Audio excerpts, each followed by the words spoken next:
morning to you. Good morning, morning, morning, morning. Good morning to you. Good morning, morning Barbados. Good morning, good morning to you. Good morning, morning Barbados. Good morning. Wake up, wake up, wake up. Morning to you. Good morning to you indeed, and welcome to the final day of your work week, Friday the 13th of March 2026. And I'm Pearson Bowen. I'm not superstitious about 13th being on a Friday. Matters not to me, so it should not matter to you either. But welcome to today. Welcome to the start of a weekend for most of you who work Monday to Friday. And as I always remind you, this Friday, because you don't have an alarm for tomorrow, it makes for the best sleep there is in the world. And today, by the way, is World Sleep Day. So we'll take a look at the quality of your sleep and how by having a better sleep, you can live better. We'll talk about that in just a little while. But to those of you watching us on our streams on Facebook, YouTube, or our website, good morning. Remember, share the show, share the love, build the community, and as you talk between yourselves, talk to us as well. We love to read your comments. I encourage you as well, if you know of something or someone, a story that has to be told, because you know about it, tell us about it. We love to take the lead on this, so send us an email. Our email address is right there on your screen. It is morninbarbados@cbc.bb. morninbarbados@cbc.bb. And to each and every one of you who do, we say thanks. To those of you who are thinking of doing so, we say go ahead, hit send, and we will follow up from there. So thank you for being a partner in what we do here Monday to Friday on Morning Barbados. Now, it's a busy weekend ahead and there's a lot going on, one of which is an event that is titled as the Ultimate Day for Men. It's going to be hosted on the grounds of the University of the West Indies tomorrow. It begins at 11 in the morning, runs until about 6 in the evening. Look on your screen, you'll see the information. The Ultimate Day for Men in sports and games, grooming and vibing. There are free health checks, prizes and giveaways, and so much more. And it's absolutely free to all of you. So men, you can show up. Families, you can show up. Ladies, it's also for you. Play all the games: football, cricket, dominoes, road tennis, basketball, checkers. You can have your massages. You can engage with the barber. Have your hair cut tomorrow for free. Live entertainment, food and drinks are on sale as well. But most of all, it's a moment for men to be together. It's also a moment for men to privately have their health checks done as well. So be sure it's going to be a really good day tomorrow. So come out and get to know a whole lot more about your numbers, your status, and engage with other men in fun rivalry as well. Absolutely free in a very safe space. That's tomorrow from 11 in the morning on the grounds of the University of the West Indies at KFL. Then in the evening, we're going to the Combermere School because the Bridgetown International Arts Festival continues.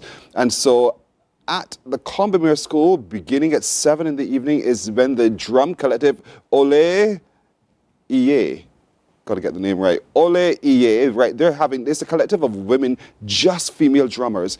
They promise it's going to be quite a spectacular evening. We want you to be there bright and early. It begins at 7. There's going to be a profound opening performance. They say that you should not miss, so don't miss it. That's tomorrow evening in the Combermere School Hall for the Bridgetown International Arts Festival.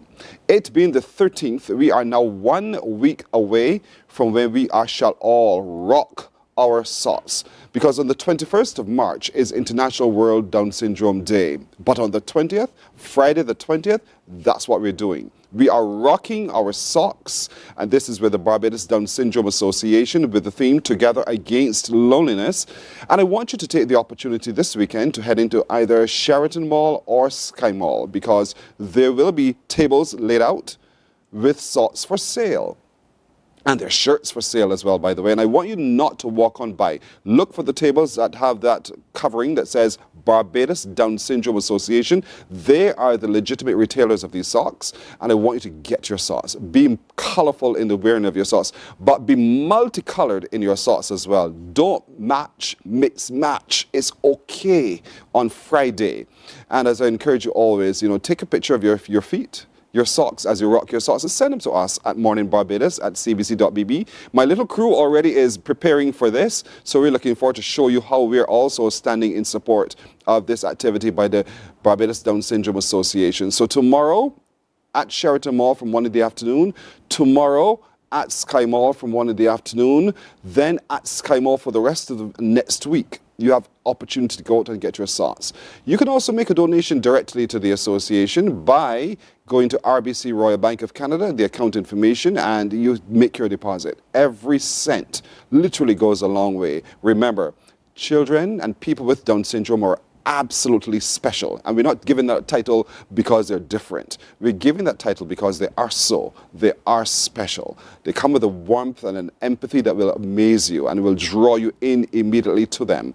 It's a spectrum of a condition, so there are different abilities and capabilities, but they are all part of our society, and they feel alone when we make them feel alone. So together, we're standing against loneliness, and that's the reason for the theme this year. So I want to encourage you to get your socks, and I will sound it every single day until Friday so that it gets into your head and that you get it and get your multicolored socks and rock them next week Friday. Remember, take your pictures, send them to us. We want to share it with the rest of the world as well. Coming up today, we're taking you back into the Faculty of Culture, Creative and Performing Arts. And we're looking at dance and we're looking at music. And the courses are available to all of you there at the KFL campus, and so that you get a sense of the courses of study that you can engage in, as we always encourage lifelong learning. Today as well, the Sagicor KFL School of Business and Management will join us. They'll share with us some of the courses that they have on offer. And by the way, there are some short courses. You don't have to take the degree program alone, but if you're just looking to upskill yourself, there are some short courses that they have on offer. We'll tell you more about that as well. Have you ever heard of the Wharton School of Business? I'm being so serious. Have you ever heard about it? Well, we shall tell you about it today. That's another opportunity for you to further your education, and at any stage and any age. And then you ask yourself, but how do I qualify? How do I get there? We'll have answers to those coming up in just a little while.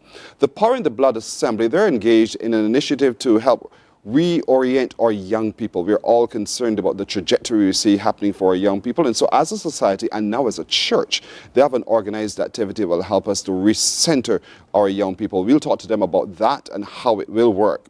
And I did tell you it's World Sleep Day today, and I promise you I won't sleep on the show, but I promise you I'll share with you why having a good sleep helps you to live a whole lot better. So we'll look at that when our doctors join us. But there is a link between sleep and our dental health.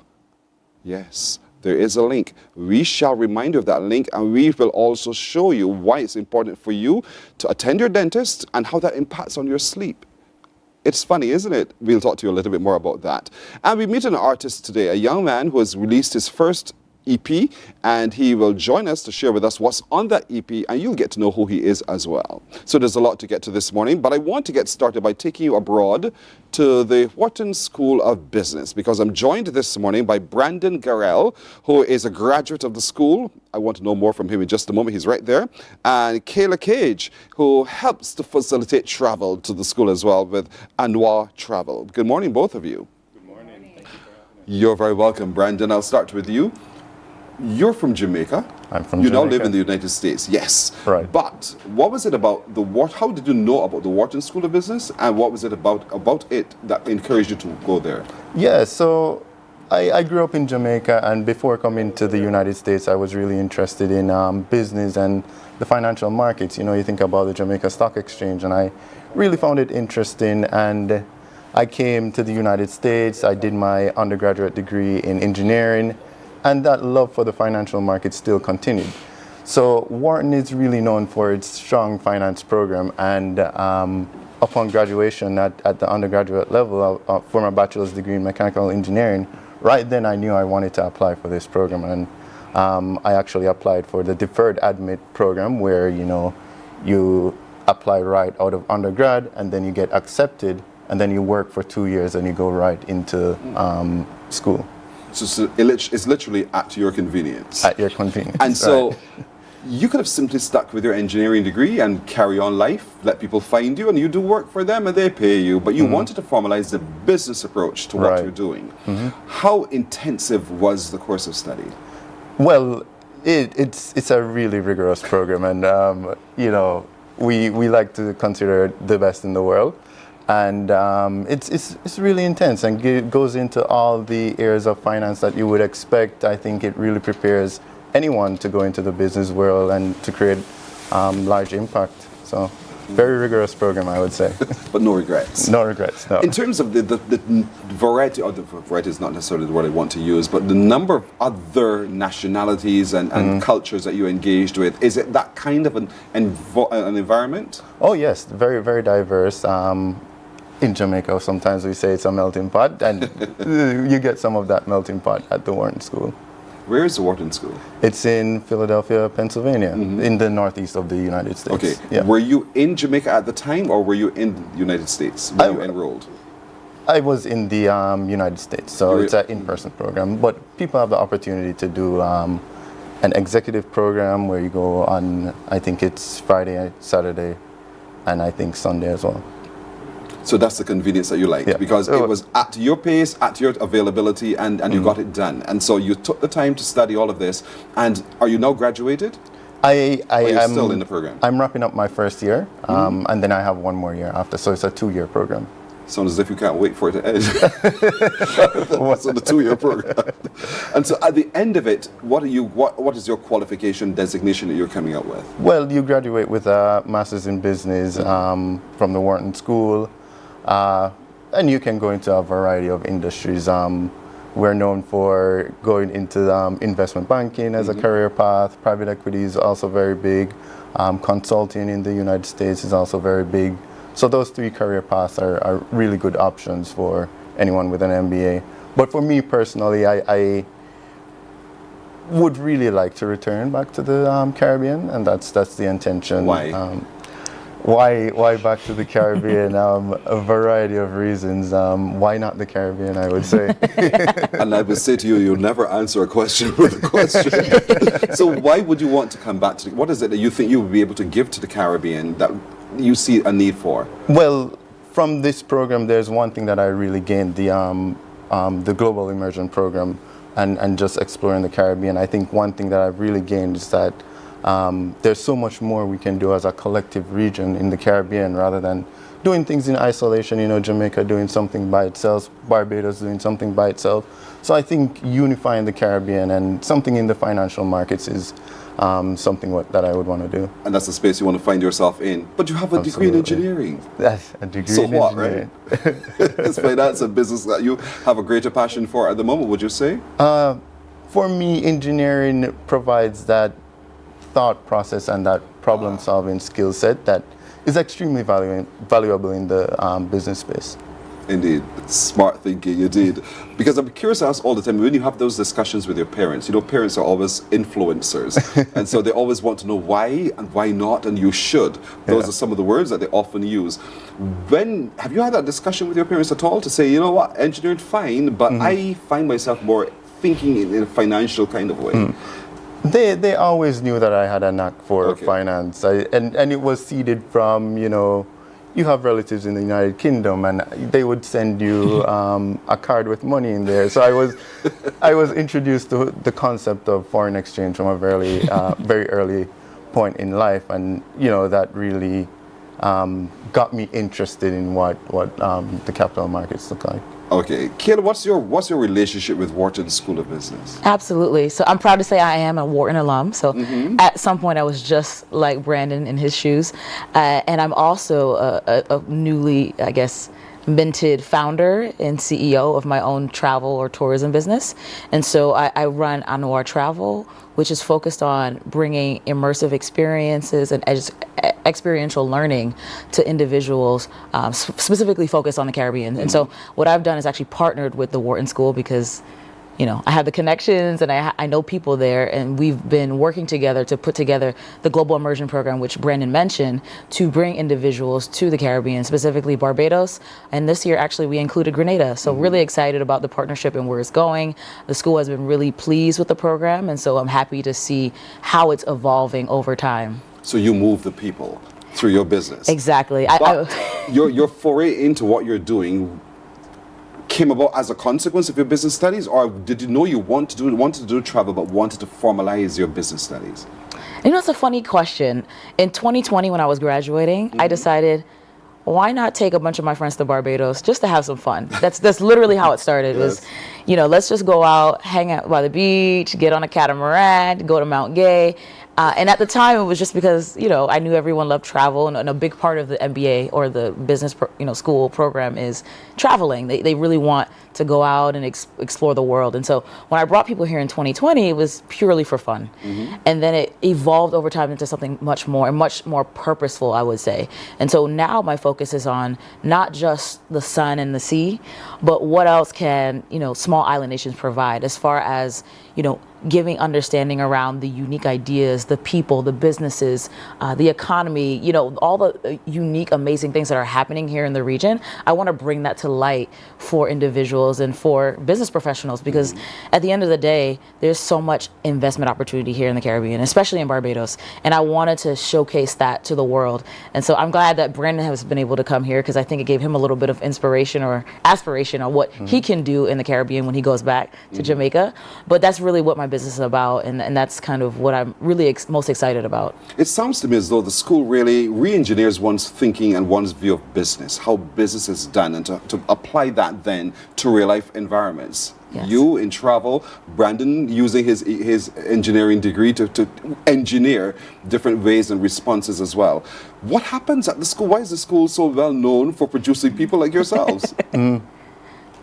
I would say, honestly, I think Wharton has a culture where it really pushes you to understand your limit and push past that. I feel like Wharton was a place where it really challenged me to go outside of my box. And a lot of times we'll say Wharton is a student-led program, meaning you just don't go there and get fed everything. You don't just go there and there's a bunch of administrative staff who are going to do everything for you. They expect you to be a leader. They expect you to rise up, for you to actually take ownership. And so I think that was one of the biggest things that I learned from my 2 years at Wharton, and it's probably what has driven a lot of what you're seeing in individuals who graduate from there. Is it a 2-year program, Brandon? 2-year program, right? Generally, all of the courses are generally 2-year programs?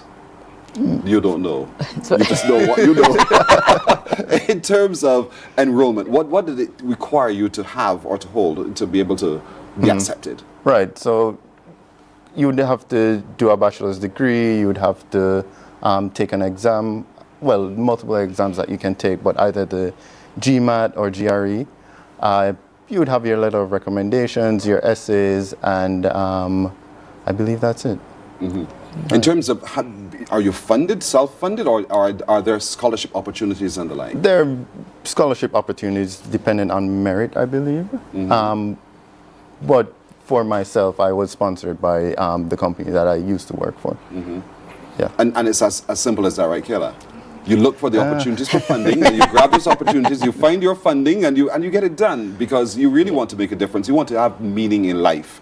And I think that's what both of you set out to achieve, understanding life and to have meaning to it, and then to give back, because you found the thing that inspires you to give. And I really want to compliment both of you. Two young faces in front of me sitting down, making me feel so old. But they have taken the time to really engage in what matters most to them, which is making a difference and allowing themselves and their minds to be remapped in a way that they make a strong impact. Brandon of Jamaica, you're from Kayla, you're Barbados, from right here. You're from O'Hare? Yes. Making me use my That should have been your first question. You're right, but it's my last question. I think I got the answer now. So from Barbados and Jamaica, look, two Caribbean people who are poised and prepared and ready to make a difference to our space in the region. And that's what excites us, because as a place of strong, independent people who have value, we're excited when we have others who can lend to that force as well. So thank you so much, Brandon. I wish you well with your future endeavors. One more year to go. One more year to go. And then it's back to Jamaica. You go. And Kayla, thank you so much. And for those who are watching who are saying, but how do I reach out to you then? If I like what the school is offering, yes, I want to know more about how to get there using your agency. They can contact me at info, I-N-F-O, at Anoir Travel. That's ANOIRTRAVEL.com. Send me an email. I'm super open to talking about these opportunities that exist and would love to do more partnerships. So I appreciate this time and this opportunity to speak to you, and really would love to see more individuals coming, like I said, to the Caribbean to get exposure and get educated. Makes a lot of sense. Thank you both indeed. All the best. Thank you. Thank You're you. welcome. We're coming back with more on Morning Barbados in just a moment. Morning, morning, morning. Good morning. Good morning to you. Welcome to Nature's Discount, the ultimate health food store. At Nature's Discount, we have thousands of quality products at great prices. Hi guys, Dottie here with Nature's Discount, and today we are talking about Solar Ray Microbiome Probiotics and why you should be taking them. And we have well over 3,000 amazing products to help you get healthy. For your health tips, tune in to CBC TV 8 every Monday, Tuesday, and Thursday for Nature's Discount, sponsored by Get Healthy Incorporated. 98.1 The One, your number one party station. With an audience from 18 to 40, we keep you engaged, energized, and entertained. Choose 98.1 FM, The One.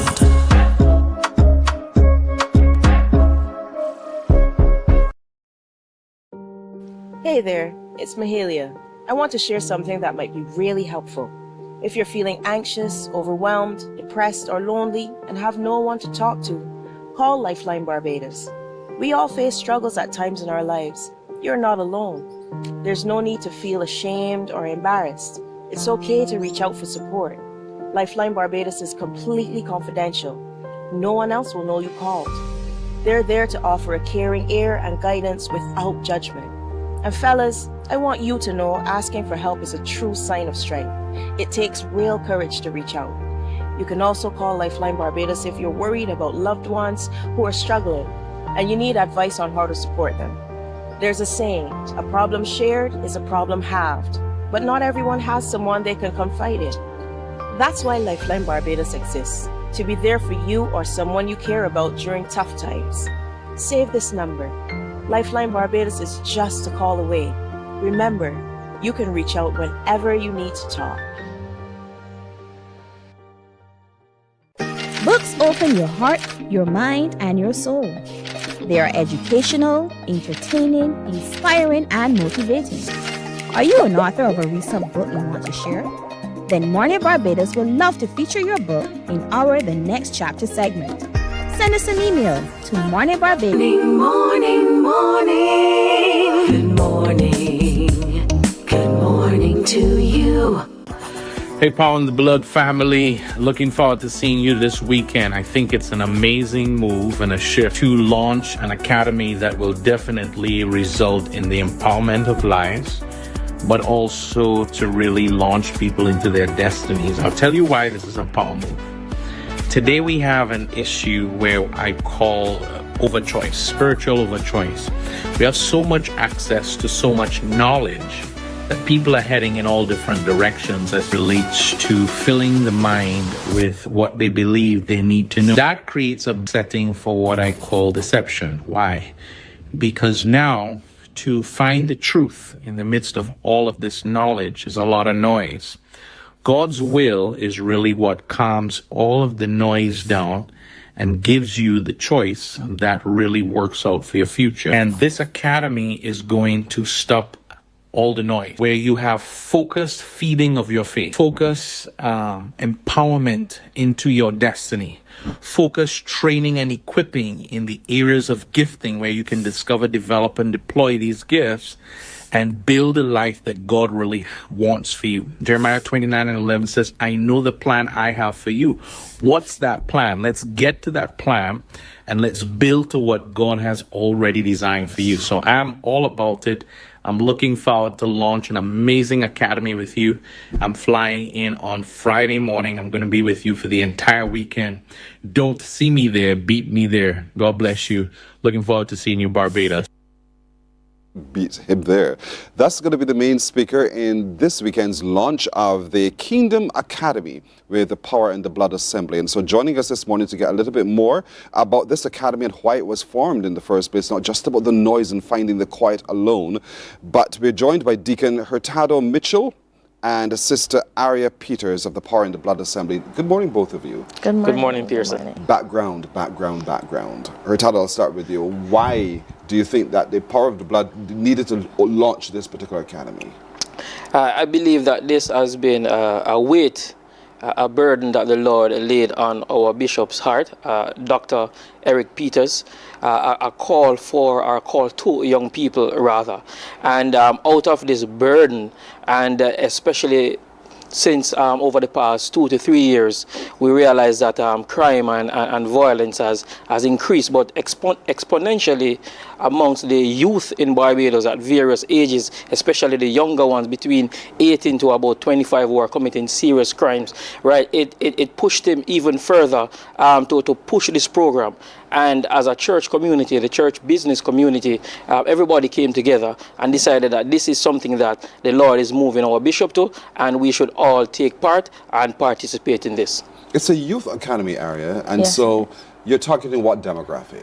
From ages 18 to 35. 18 to 35. Yes, please. And oftentimes when we think of crime, we think of men. And boys only. Yeah. But this program is for everyone. And I deliberately wanted you to say that, because oftentimes girls think that they're not a part of the problem when they really sometimes are a part of the problem. And because a lot of the problems, I think, are relationship based. Yes. And as a consequence, we want all partners in relationships to see themselves participants in this particular academy. You're launching today. There's an activity today, Friday, because we saw a guest speaker who will be flying in this morning to come down. So speak to me about what's happening this weekend. Okay, this weekend is the official launch of the academy. So we're going to have 3 days of activities. Today, Friday, from 6 p.m. and tomorrow morning at 9 a.m. as well, and we will continue on Sunday morning. So it is to really give persons a base, a grounding, and to help persons to get a better understanding and background as to why we are here and why we are doing this. Some would say, but why 3 days? Just do your launch in 1 day and we're good to go. You're having over 3 days, so what's going to be happening over those 3 days? Okay, so over those 3 days, what we will be doing, we'll be doing some workshops as well, and there'll be some teachings. We also be touching base with the facilitators as well. So it's an entire production so that we are fully prepared going into the classroom sessions. So this will also create a level of sensitization as well for everybody. It's a workshop, so come prepared, Sister Aria, to put in some work. And working does not mean you have to be physically moving your hands or forking something. Correct. Be engaged. Yes. Be engaged. Be engaged. Where is it happening this weekend? Tonight, tomorrow morning, and then again on Sunday? Where is it going to be? At Mornin Barbados Assembly. Your assembly? Yes, please. And people are asking, well, what y'all are? So what do you say to that? In Through the Bridge at the corner of Crew Road. Right, very easy to find indeed. And so following the launch, what happens? So what we will be doing is seeking to actually start our program. So we would do sensitization first, and then we would bring our program to our people. So we will be starting our sign up from tomorrow, Saturday. Feel free to call. If there's a young person that you know would benefit from this, you can sign them up. It's the Kingdom Academy. Yes. An academy is a grouping of people for a purpose. And so you're bringing Pastor Luke. Tell me a little bit more about who he is and why was he chosen to come to start and to kick off in the launch? Pastor Luke, over the years, he has a burning passion as well for young people. He is based in Trinidad, and he does a lot of work with a lot of at-risk youth and youth of all ages and range and sizes. So based on what he has done as well, he also is a trainer from the John Maxwell.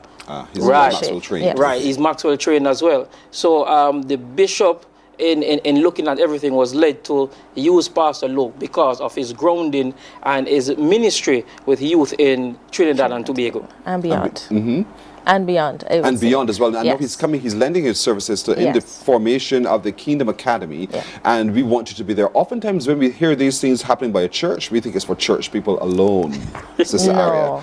No, it is not. It is not for only youth of Mornin Blood. It is for the nation. It is for our nation's youth. Because sometimes, you know, as you say, when you hear things coming from a church, it's like, oh, I think it's only for them. But no, it isn't. We formulated this program with our nation's youth in mind. So it's not just us, it is for everyone. And for those of you young people who know that you find yourselves on the margin and you're having some adverse thoughts, it's for you as well. You will not be judged. And that's what I want to assure them. The environment is one where you are not going to walk in the door. All of a sudden, everybody's eyes turn on you, asking, without saying a word, the question, what are you doing here? No. And so you want to know it's a safe space. It is. It's part of a rebuilding process. Yes. Because we've been trained in a particular way. Young people have been trained in a particular way, and we want to retrain them in God's way. That's the Kingdom Academy. Yes. And so we want you to know, folks, that this is for even those what you think are troublesome. It's important. And would there be facilitators along the way in the Kingdom Academy who have a degree of understanding of the challenges these young people are facing? Of course. So we have, for our facilitators, we have expertise. We have handpicked Bishop ensure to handpick those persons that will make it comfortable, that will make you feel seen, that will make you feel heard. So yes. That's good to know. That's really, really good to know. Would it require enrollment? Do I have to come to Power and Blood and say, okay, my name is Pearson Boeing, I am found at blah, blah, blah, contact me? How does it work? How do I become a member of the Academy? Okay, so there are a couple of ways. One, you can call the Power in the Blood Assembly at 425, that's 9224, 425-9224, or you can visit the website at powerintheblood.org. That's www.powerintheblood.org. Or you can do it the old-fashioned way, and you can visit us physically. I like the old-fashioned way.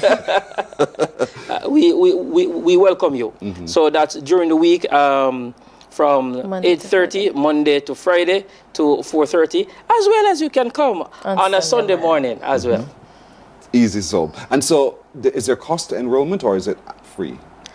It is just $100 Easy. for the 6 months, because we believe when sacrifice is made or when sometimes a cost is attached to something, we tend to value it more opposed to when it's free. You're right. Yeah. But I want you, as you hear the $100, not to think the number of shoes you could have purchased. Think of all of the things you will gain by investing in self over 6 months. That's just $100 for 6 months, and you come out a far more enriched and meaningful, changed kingdom attendee, you know. And so that's important. That's really important. If you're frustrated with your life, you're frustrated with your young children's lives as well, you want to see that change, this is an academy just for you. If you think that life sometimes has no meaning, be assured from today you will know life has meaning. Today is Friday, and so today at 6 o'clock, 6:30 about, find yourself at the Power of the Blood, in the Blood Assembly on the corner of Q Road and Tudor Bridge for this life-changing moment for you. Don't sit in frustration any longer. Don't sit wondering how any longer. There are people at the Kingdom, the Power in the Blood Assembly, who are prepared to bring you into the Kingdom Academy and to show you the way. They'll hold your hand, they'll walk with you, they'll care for you. 6 months. 6 months is all we're asking you for. And then you see the big difference moment by moment, day by day. And you live a more meaningful life. Meaningful life doesn't mean that you'll be smiling all day long. No, that's not life.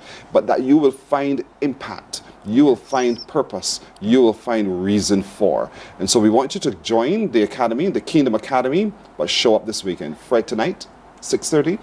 Tomorrow morning. Correct. And you saw the times on the screen a moment ago. And then again on Sunday. And then thereafter for the next 6 months, walk with us. And we'll make a difference to you indeed. But it's the launch today. So I want you to come out and hear the key speaker, Pastor Luke Kwamina. And he comes quite qualified to be able to get into your spirit, to help you understand it, to help you to recharge yourselves as well. So, Deacon and Sister, I thank you. Thank you, Thank you to the Power in the Blood Assembly as well for launching this academy, a space where we can see change. Thank you.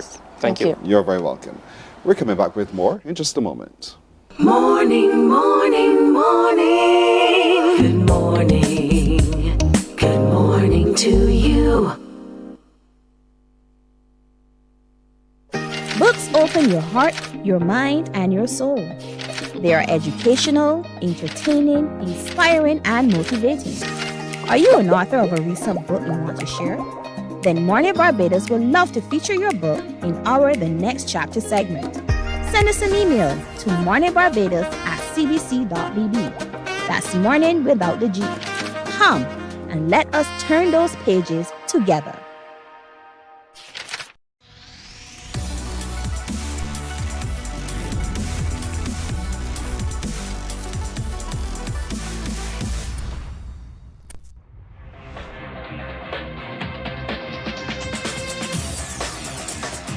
Week after week, Scold presents exciting reports and documentaries on the most varied topics of our time. Spectacular developments and innovations, lifestyle and trends of tomorrow, mobility and tourism, health news, highlights from art and culture. Each contribution grabs the viewer with extraordinary images and stories and takes him into fascinating worlds which he experiences here exclusively and up close. We're there when companies and specialists develop super satellites for a global network in space and can look behind the scenes. Scold is a window to everything that is there or is yet to come. Fly with us through time to better understand today and tomorrow. You've always wanted that. Scold, a look into the future.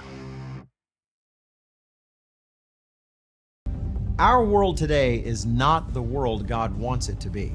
One of the reasons, which will surprise many, is that our planet, its governments, and its peoples are all living under the weight of Satan's rule.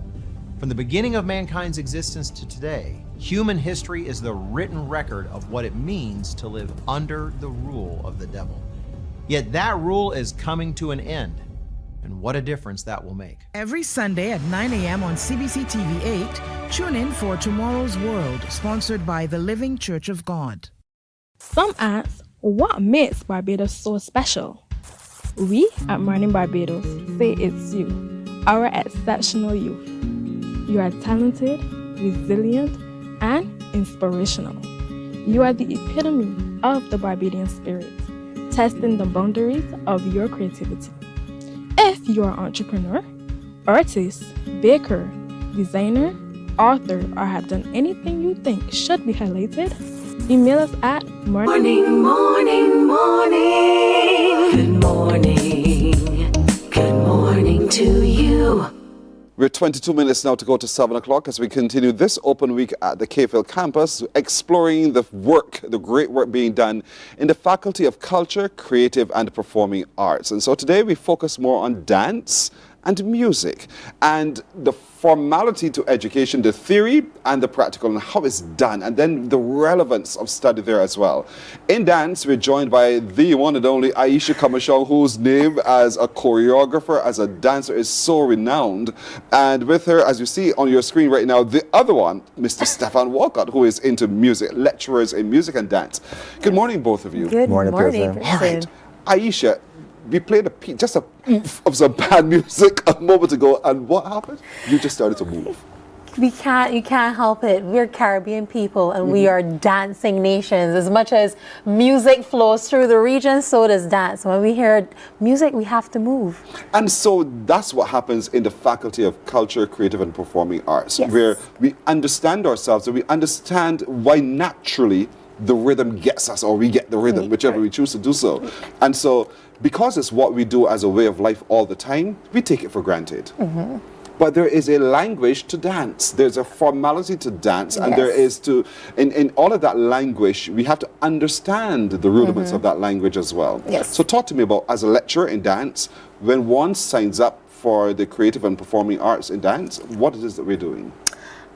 So first of all, I just want to put out on the table that dance and studying the arts is more than just a hobby. People quite often like to say that, it's simple or it's easy because maybe it's something that we enjoy, so therefore we kind of take it for granted. But the performing arts, you're learning more than just entertainment. You're digging into the technique and the language, as you, Pearson, just said. Within dance, students engage in things like movement theory, Caribbean dance history, choreography, even anatomy. We get into this to the science of moving. We get into the science of the body, and we also do research methods because performing arts, dance, music, theater, once again, it all goes beyond the entertainment. We're learning the how, the why, the what, the where, and how we implement that in the broader society. So, learning dance, we're learning about who we are, why we are, what we do. You're right. Dance is movement. I was watching you talk, your hands were talking as well. And so that's the whole point. I sat here, Kelvin Carvalho sat there, and I kept saying to them, but I don't dance, I can't dance. Listen to my story, man.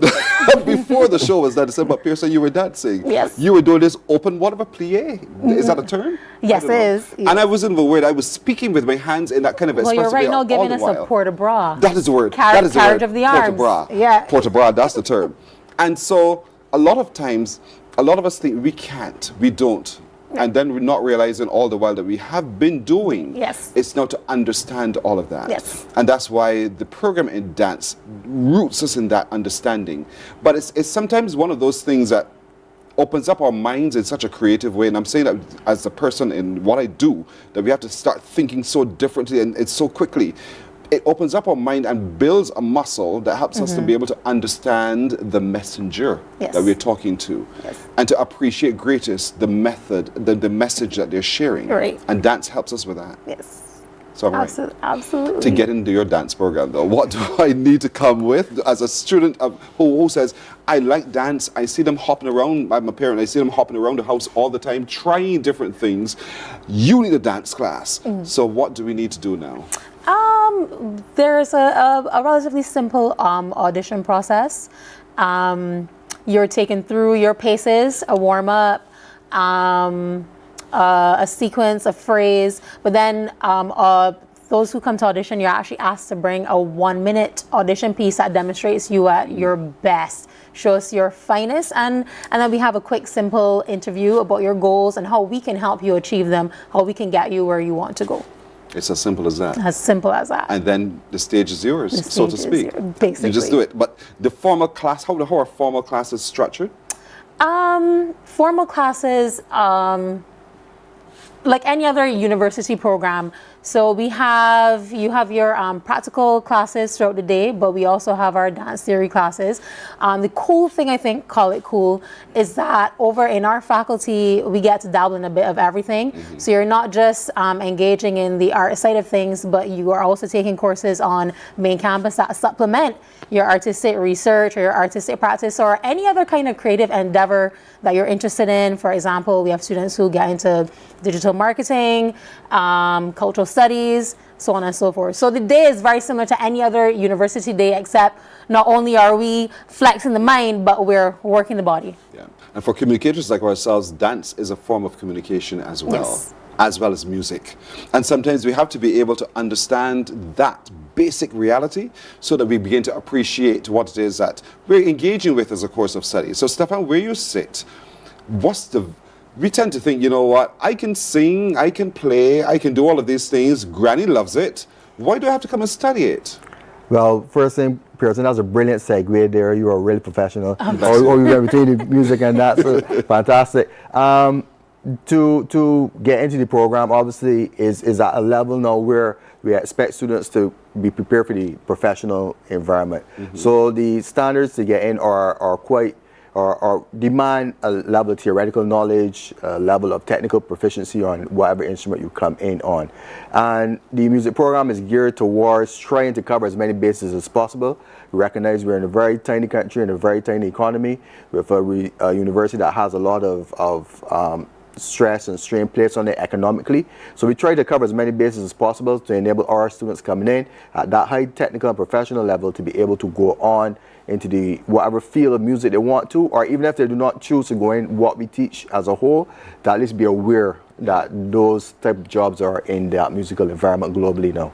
And those types of jobs are some of the jobs that you focus on. And I ask for a reason because we oftentimes think music is for the performer, the singer, or the band on stage, but there are other characters in music. Is your program broad enough to encompass, for instance, the sound man and those other people? It is broad enough. We do not encompass necessarily the audio engineer, but we do expose our students to music technology, which is the use of computers in music, which is a vast field in and of itself. There's so many areas they can then go on to do masters in, electroacoustics, they can do acoustic itself, AI, for example, and music creation. So we expose them to that foundational level throughout the different disciplines.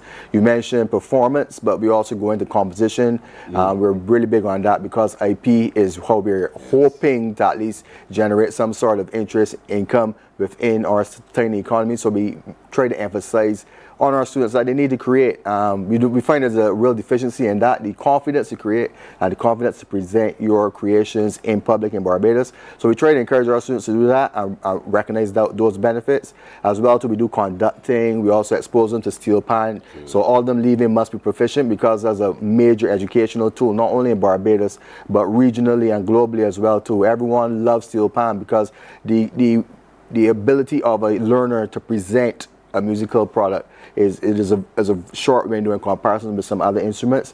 Plus, there's an energy and a vibe, as Aisha saw just now. She can't stop dancing. So we have the little kids playing any sort of calypso, soca, red plastic bag in 6 weeks.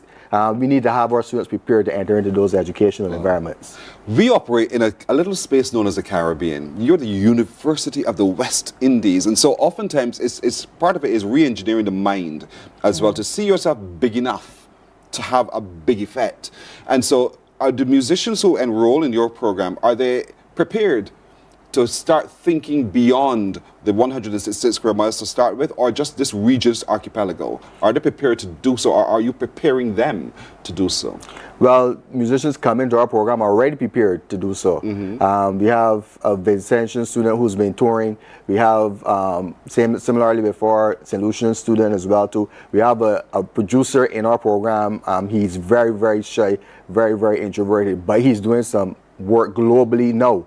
So they come into our program and they try to let them know this as well as a way of having options in the future. Because what you're doing now in music is not necessarily what you'll be doing 20 years down the line. But once you have a certification from an accredited institution such as University of the West Indies, it allows you to go on and perhaps do lecturing, teaching, workshopping later on that you're not necessarily thinking about doing now. But it's a form of insurance policy, and it's cheaper than an insurance policy, Pearson. So you're saying to me, I should invest in this area? You should Yes, really, absolutely. You're ganging up on me. It's a solid foundation. It's a solid foundation. A gateway to many things, many areas. Right, because you might be performing now, gigging nightly, weekly, but I hardly gig now, to be honest, Pierce. I hardly play in public now because I moved on to another stage of life, which I didn't perceive myself doing before, and that was enabled me to do it now, is my investment in my education when I was much younger. And that's why folks at home, you should take it seriously, the comments made by Aisha and Stefan, that it's an investment. It is an investment. It's not an expense. It's an investment that will bring tremendous returns over time and time again. And so I want you to consider the Faculty of Creative, Culture and Performing Arts as one of those faculties that you can either have as a major or a minor. And I want you to take this time this week, before today is done, or tomorrow, to enroll in these classes. Look at your screen and get a sense of what happens in the music program, how people use music to create a bond, a community, but to have a communal message that is resounding beautifully. We'll talk some more to these experts in just a moment. Morning, morning, morning. Good morning. Good morning to you. There is a saying, you can find a Bajan anywhere. Are you a Bajan living abroad? Or do you know of one who has migrated to another country? Well, we at Mornin Barbados would love to have you or them on our Bajan Afar segment. Share your amazing stories, experiences, and how you have adapted to a new culture. Send us an email to morninbarbados@cbc.vb. And together we will travel the world.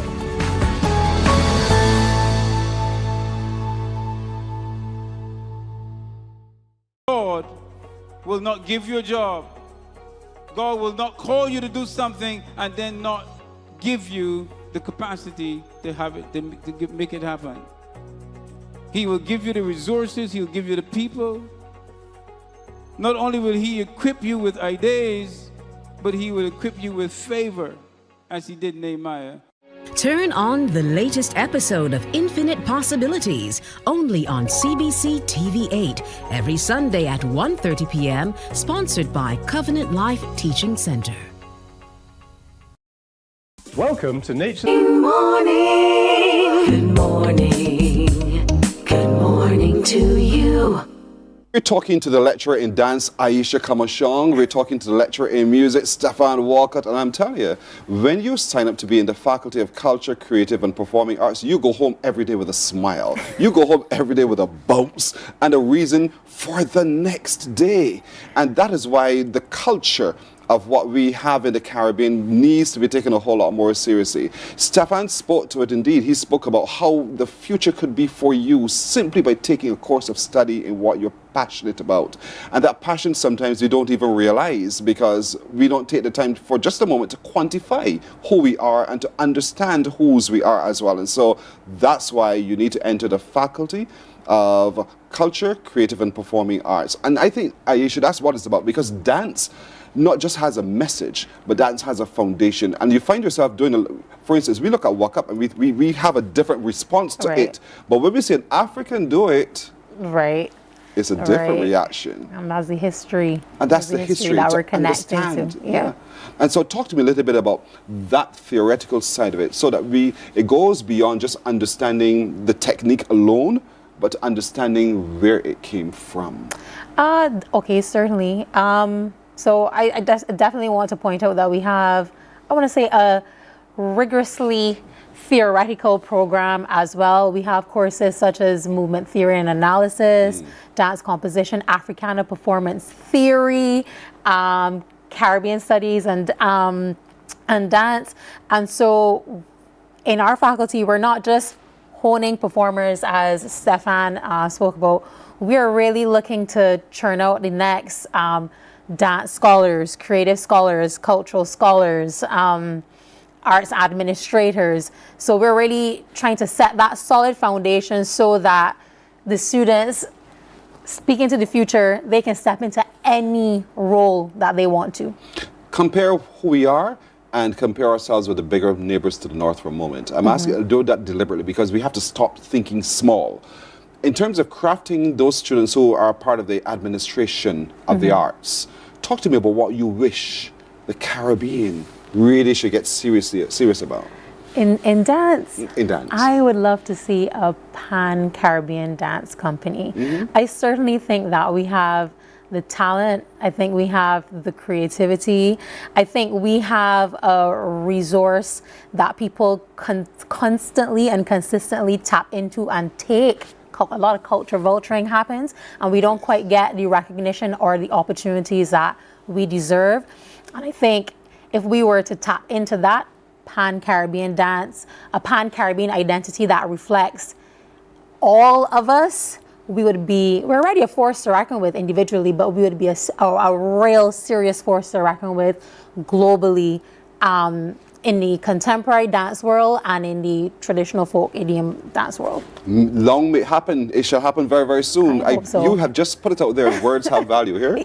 As I'm putting into the universe. There you go. It shall be. Because if you can think it, it is possible. Yes. That's what I always say. The minute I think it, I know I can do it. I just need some help sometimes in getting there.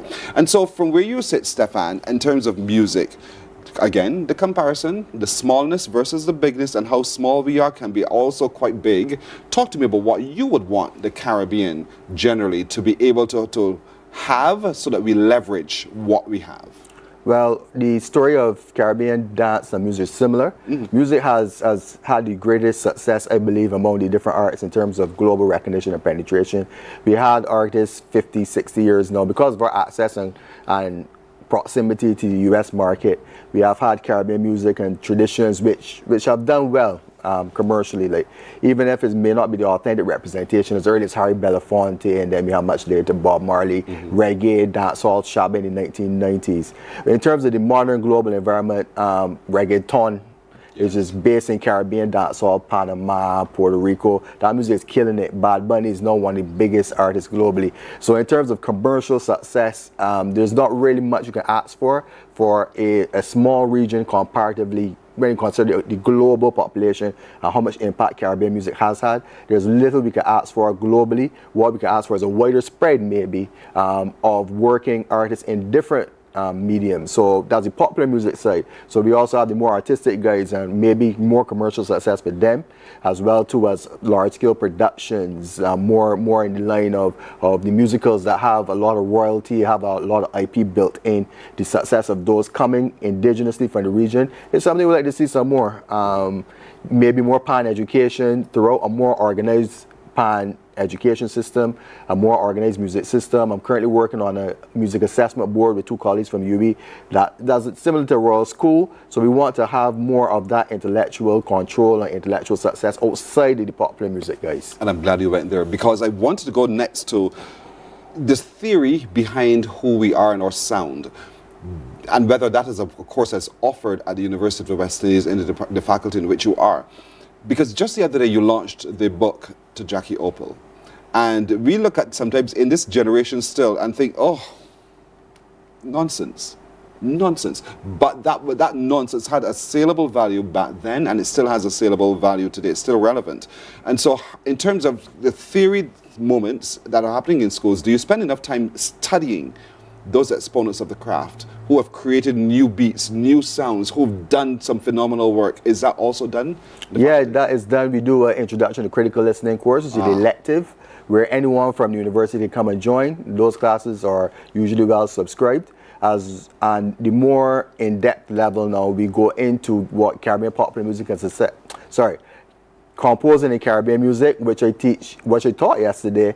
We go in the various styles. We break down David Rudder. We get the students composing in the styles of David Rudder, in the styles of Bob Marley. We also do Cuban, dancehall, Dominican, Jinping, as in the Commonwealth of Dominica, their folk music as well too. So it really gets them into that. But as I said, we try to cover so many bases that we don't get a level 2 or even a master's program in that.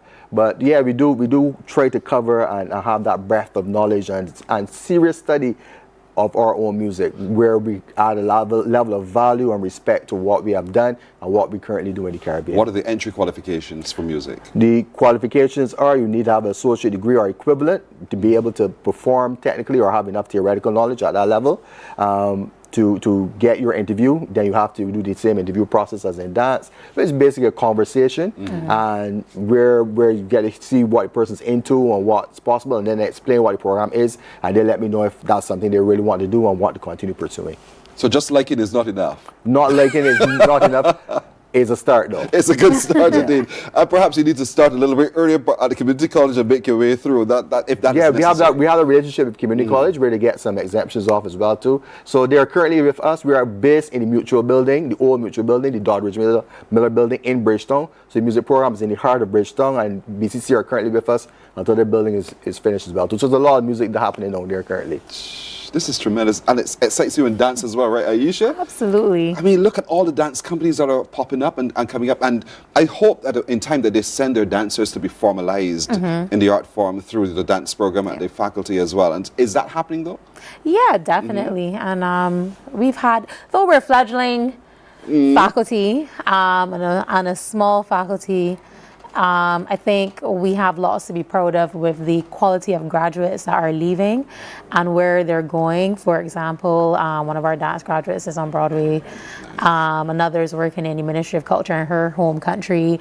We have graduates who've gone on to do their masters in creative policy, arts administration, that kind of stuff. Creative therapy practitioners. Like it doesn't end, like Stefan said, at this stage. And I think I am also testament to that. Yes, you are. Someone studying dance who's gone on to go into cultural studies, law.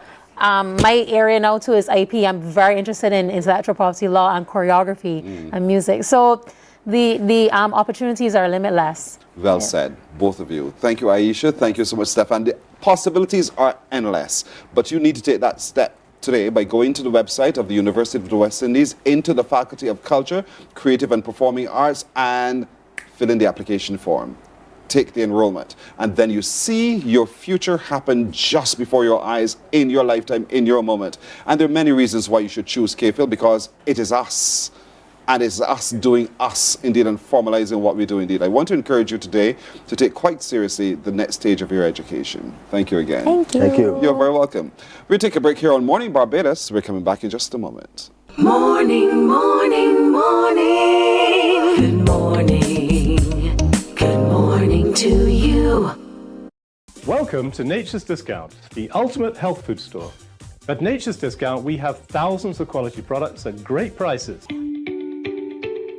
Hi guys, Dottie here with Nature's Discount, and today we are talking about solar ray, microbiome, probiotics, and why you should be taking them. And we have well over 3,000 amazing products to help you get healthy. For your health tips, tune in to CBC TV 8 every Monday, Tuesday, and Thursday for Nature's Discount, sponsored by Get Healthy Incorporated. 98.1 The One, your number one party station. With an audience from 18 to 40, we keep you engaged, energized, and entertained. Choose 98.1 FM, The One.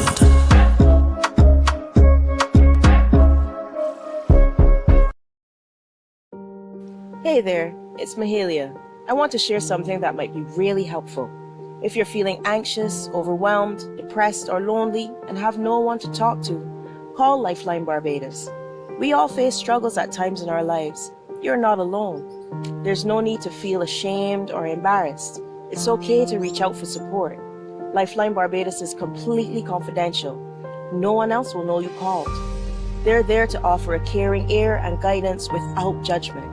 And fellas, I want you to know asking for help is a true sign of strength. It takes real courage to reach out. You can also call Morning, morning, morning. Good morning. Good morning to you. The news now, Barbadians can brace for higher electricity bills this month. That's according to the Barbados Light and Power Company, which says the ongoing conflict and instability around the world continue to impact the cost of fuel, transportation, and other essential services.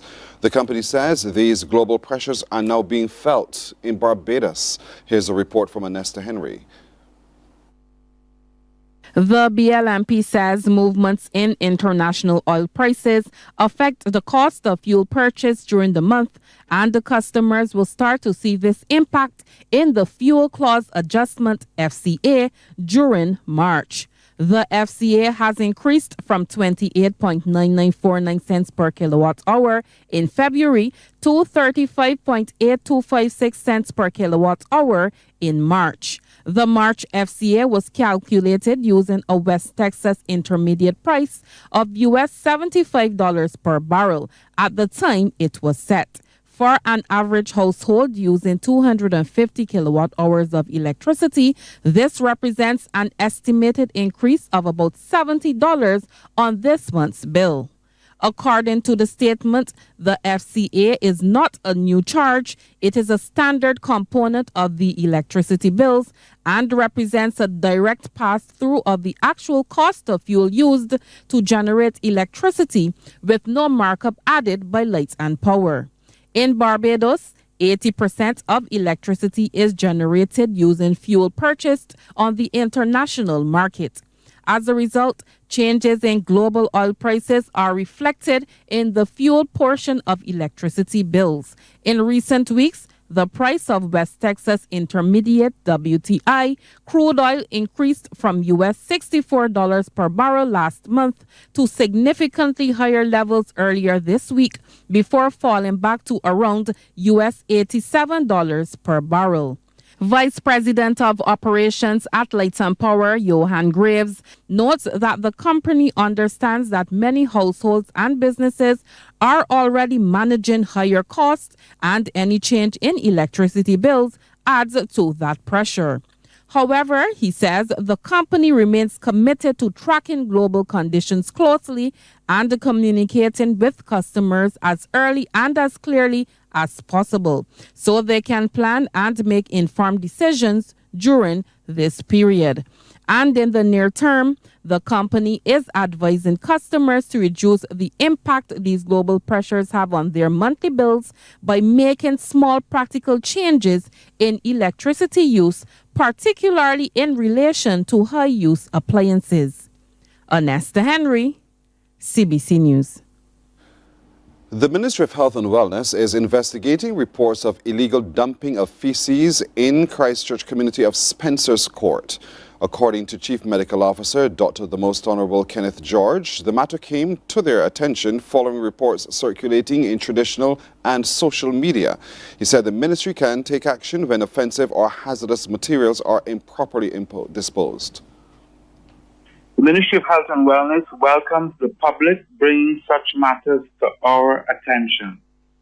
Under the Health Services Act, Disposal of Offensive Matters Regulation 1969, the Ministry of Health has the authority to investigate and take any and all appropriate action should these be warranted. The public is advised that you need to be our eyes and ears with respect to illegal dumping. In this particular situation, the more information we receive, or the more our investigation will be complete. Dr. George says the ministry welcomes the support from members of the public in bringing these matters to their attention, noting that such reports help to the officials to respond quickly to potential threats to public health. And we encourage all Barbadians to ensure that their surroundings are kept clean. With respect to this matter in Spencer's Christchurch, we are advising the public that if they have additional information on possible perpetrators, to contact the Randall Phillips Polyclinic Environmental Health Department.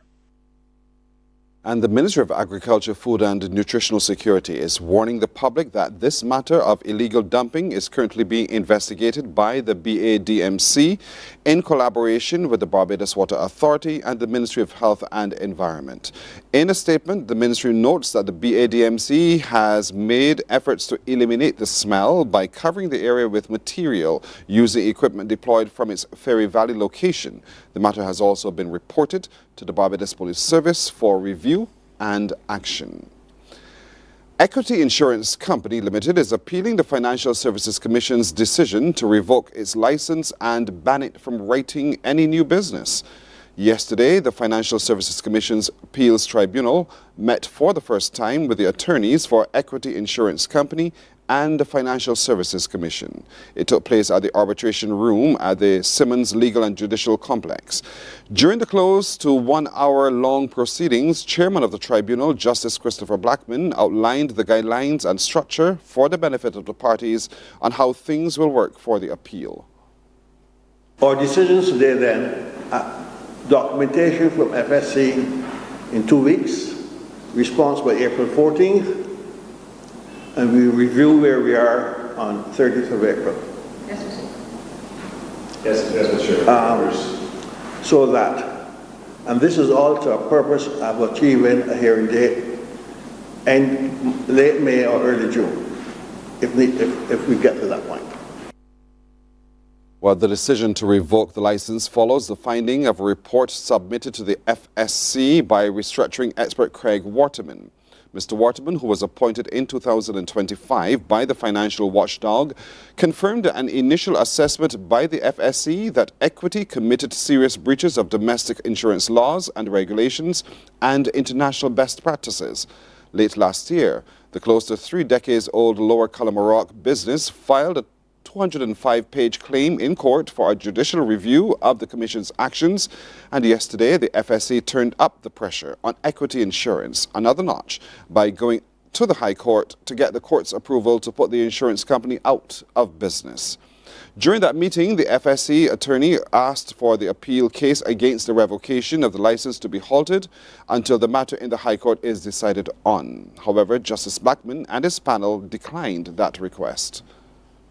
In the circumstance that you had a right of asking the court yesterday, and they don't exercise that right, we deny the application for stay, and we go ahead with the CMC and the orders that we propose to make.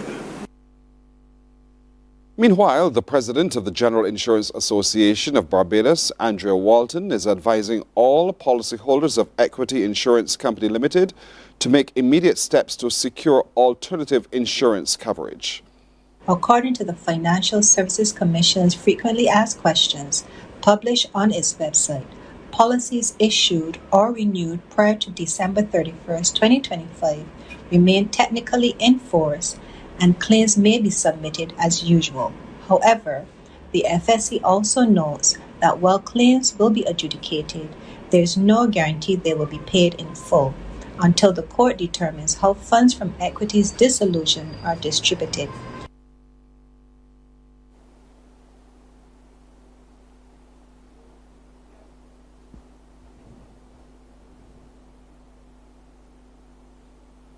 Ms. Wharton says that what this means is for the policyholder that claims may not be paid even if policies are fully paid up. Submitting a claim, even if your policy is fully paid up, does not guarantee payment, and you could be held personally liable for damages or losses. Driving or operating under an equity policy at this time exposes you and others to financial and legal risks.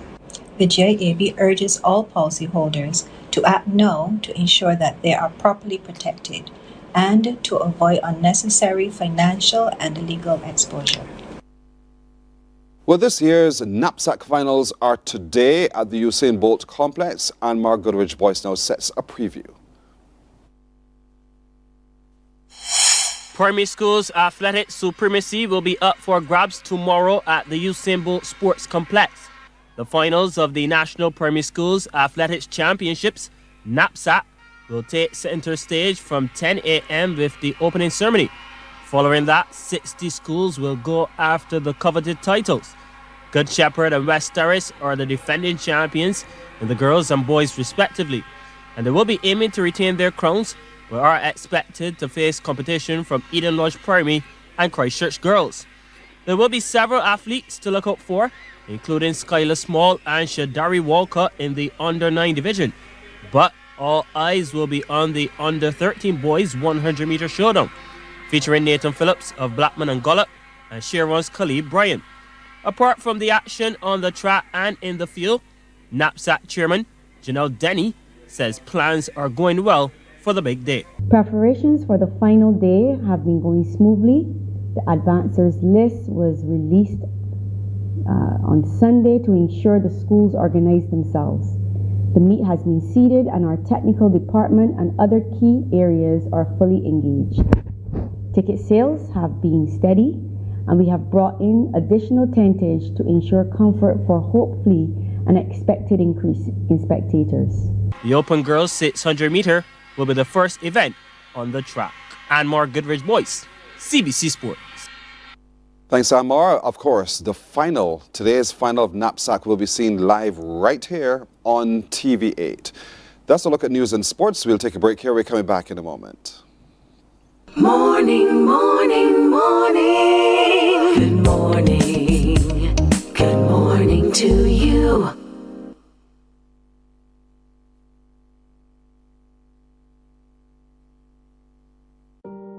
Hey there, it's Mahalia. I want to share something that might be really helpful. If you're feeling anxious, overwhelmed, depressed, or lonely and have no one to talk to, call Lifeline Barbados. We all face struggles at times in our lives. You're not alone. There's no need to feel ashamed or embarrassed. It's okay to reach out for support. Lifeline Barbados is completely confidential. No one else will know you called.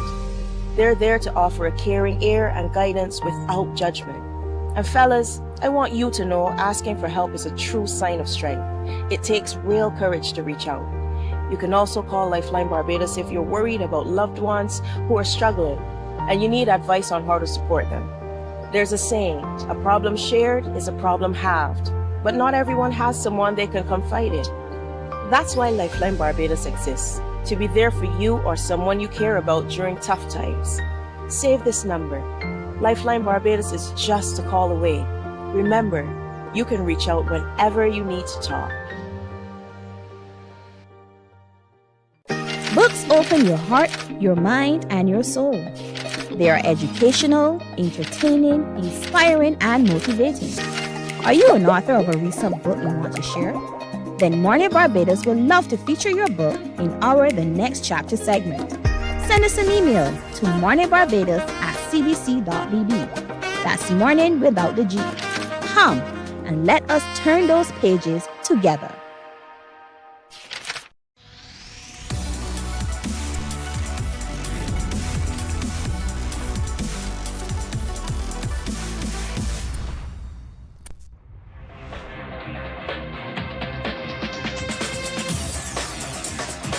Week after week, Scold presents exciting reports and documentaries on the most varied topics of our time.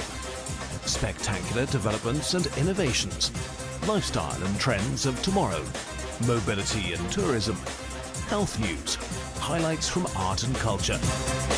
Each contribution grabs the viewer with extraordinary images and stories and takes him into fascinating worlds which he experiences here exclusively and up close.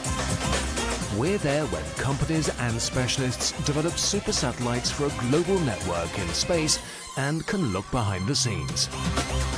Scold is a window to everything that is there or is yet to come. Fly with us through time to better understand today and tomorrow. You've always wanted that. Scold, a look into the future. Our world today is not the world God wants it to be. One of the reasons, which will surprise many, is that our planet, its governments, and its peoples are all living under the weight of Satan's rule. From the beginning of mankind's existence to today, human history is the written record of what it means to live under the rule of the devil. Yet that rule is coming to an end. And what a difference that will make. Every Sunday at 9 a.m. on CBC TV 8, tune in for Tomorrow's World, sponsored by the Living Church of God. Some ask, what makes Barbados so special? We at Mornin Barbados say it's you. Morning, morning. Good morning. Good morning to you. We're 17 minutes after 7 o'clock. Today is World Sleep Day. That doesn't mean that you should sleep the whole day. But that means that we spend some time now looking at the quality of sleep that we do have and not take it for granted that because we spent hours on our backs with our eyes closed, we snored and all the rest of it, that life is all good. And so the theme this year is sleep better, sleep well, live better. And there's a reason for that. How many of you have ever got up after a night's sleep and thought, I could do with some more sleep? So you know what? I'll go home a little bit earlier and I'll sleep a little bit longer and that should fix it. And then you wake up the next time and you realize that didn't fix it somehow and you want to repeat the cycle. But are we repeating it in futility? And what should we really take seriously to have a better quality sleep? I'm joined this morning by Professor Timothy Roach, who is, as you know, a sleep physician. And he's been on the scene for so many years, and we've taken him so seriously, we have to take him seriously on this one as well. Dr. Massey is a cardiologist, and so we want to take with him a look at how that affects the heart, or how the heart impacts how we sleep as well. And the lady who really is a dental surgeon, but she also organizes all of this every year with a conference and so much more, is Dr. Alison Mears. To each of you, good morning. Good morning. The quality of sleep, first of all. And let's define that with you, Professor Roach, because oftentimes we assume the quality of sleep is what we feel when we wake up. Is that it?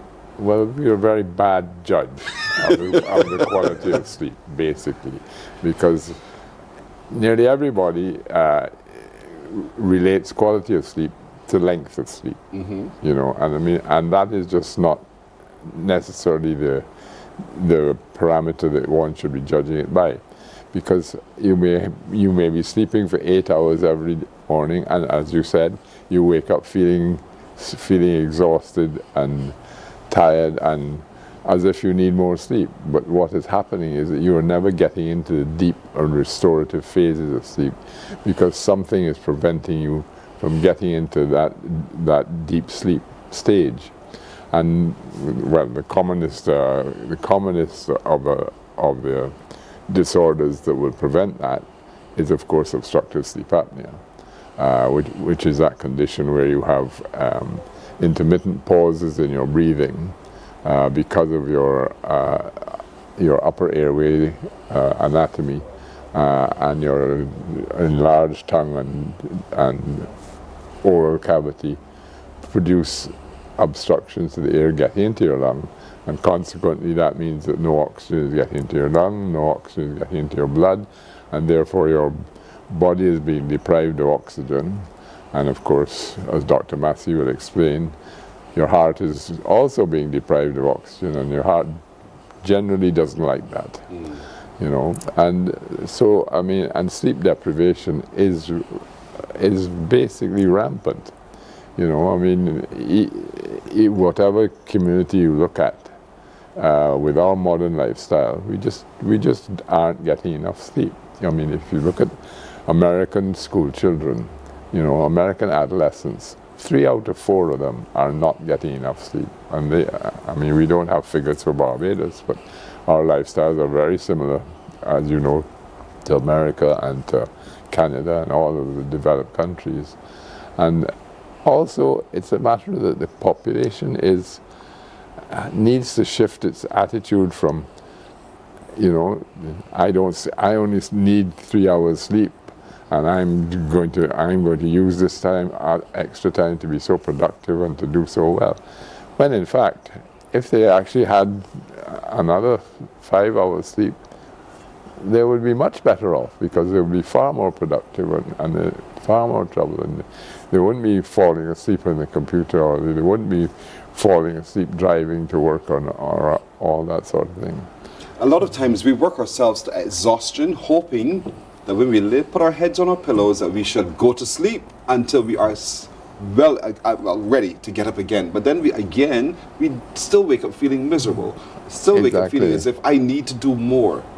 Exactly. So I mean, that, you know, that is the difficulty there, is that you're not getting into the deep sleep regenerative and restorative phase. And there are lots of reasons for that. There are lots of reasons for that. I mean, you know, some people's lifestyle are just such that, oh, I'll sleep when I'm dead, you know, and usually they will be dead, you know. But I mean, that's the general attitude, and we need to change that attitude, and that's what you know, Alison and everybody is trying to get the word out there. Yeah, sometimes we don't even understand why we feel so sick. Yeah. And that has a correlation to how we sleep as well. And so I know in the conference coming up, Dr. Alison, this is also part of the discussion that you'll be engaging in. Absolutely. So we do have a meeting this weekend. It's actually a free introduction that we're offering to all physicians, dentists, doctors, dental hygienists, pharmacists, nurses, medical and dental students. And we're going to be doing this on Sunday at 2 p.m. Persons who are interested can email us at caribbeandentalsleepmedicine@gmail.com. And we're having an introductory lecture given by Dr. Aditi Desai. She's the president of the British Academy of Dental Sleep Medicine, on the consequences and management of sleep-related breathing disorders. That's just the start. We hope to have a little bit more later on in the year. We've been very fortunate that each year Dr. Desai has come back, and she has brought with her knowledge and also her expertise. And we had collaboration last year. We're going to have more collaboration this year. So we can mark our calendars, because June 19th is when we will have the next conference here in Barbados, and we will have more training. We actually did quite a bit of training online late last year with members of BAMP. We were able to do 4 sets of online training throughout the months of November and December. And I think that they all really appreciated every bit of feedback we got was extremely positive. So we're really trying to bring the doctors, the dentists, the myofunctional therapists, all of us together, so that we all can assess our patients here in the Caribbean and ultimately treat them better. and we're raising awareness today. The average Barbadian would say, but what does this have to do with my dentist? In the first place, I am tired. I just need sleep. What does it have to do with my dentist? Well, let's just say, remember, the dentist is working in your airway. We're constantly in your mouth. But secondary to that, there are things that if a person, for example, does have obstructive sleep apnea, we may see signs of that when we do our oral examination. So for many years, it has been the standard that when you go to a dentist and you have an examination, we would routinely do an oral cancer screening. That's nothing new. Within the past 10 to 15 years, we've also been asked to do a sleep apnea review. So that's great, but our local dentists were not trained. So that's how we've been now training. We've actually been able to train so that we can also adopt that standard of care. What we look at for sometimes are your tongue, the shape of this tongue, the size of the tongue.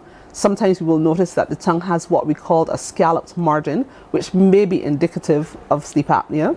Sometimes patients who have sleep apnea will grind their teeth because when they have the moments when they're not breathing very well, they may then start to grind, and we will see signs of that. There are other signs like gum recession, not all gum recession. So as part of the oral examination, the dentist is a collaborator. When we see those signs, we can have the conversation, we can do a risk assessment, and we can collaborate.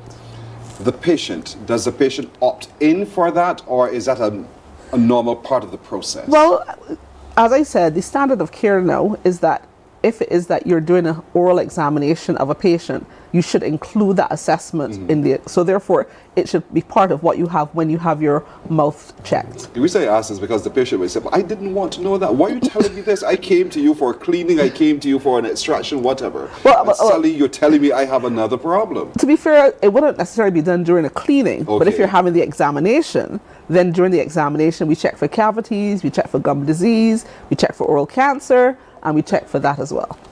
And patients, us at home, you know, don't be afraid of it, because it is actually a gateway into a resolution. And so that's important for you to listen to the information that's given to you by your dental surgeon so that you get a greater appreciation for what you're experiencing, what you're experiencing indeed. And so this Sunday, online. So the registration, if you email us at caribbeandentalsleepmedicine@gmail.com and just say, I want to register, we will send you the registration form. It's at 2 p.m. online this Sunday. It's worth it indeed. I know I love when you bring things. You brought some more things as we had last year. So help me understand the things that you have here as it relates to my sleep. So persons with sleep apnea, there are different treatment options. Some of them Professor Roach and his medical team will provide.